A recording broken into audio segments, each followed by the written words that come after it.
people feed off of someone who's positive and upbeat and enthusiastic and not, yeah, I'm the rock star, I'm awesome, I'm God, I know it.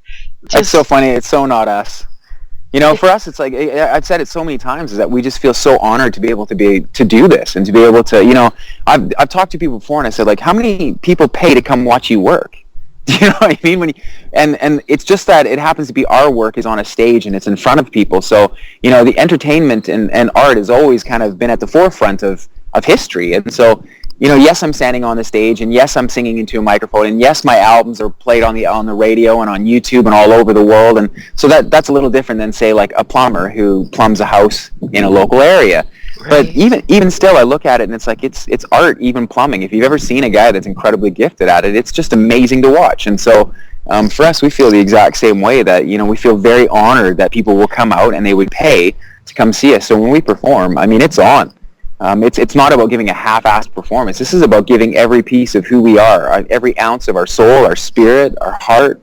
And so being positive is actually quite easy, because none of us in the band feel like we deserve to be here. We just feel very honored and privileged to be there. So when we get on stage, I mean, everything from the way that we treat the roadies that bring in our gear, to the sound guys, to the people that are at the, you know, wherever we're playing, if it's a club or a bar or wherever it may be, you know, we treat them with the same respect that we would expect to be treated back. And I think that for years it was funny, because we would get laughed at by people in the industry that would say, well, so you guys are just nice? It's like, yeah. It's like, and none of you are alcoholics or drug addicts? It's like, no. It's like, you're all like married or in long-term relationships? It's like, yeah. It's like, you don't cheat on them? It's like, no. It's like, well, then what's your story?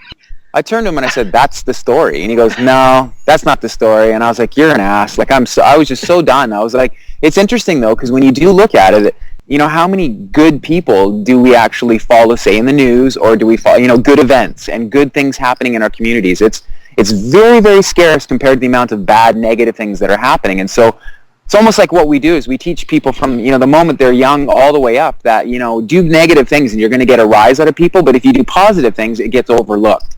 And so what we're doing as YUCA is saying, like, fuck that, man. We're doing positive things, and it's not going to be overlooked. Those are the things that are going to scream from the mountaintops that, you know, there's more to life than the negative, and there's more to the life than all that bullshit that we live by. So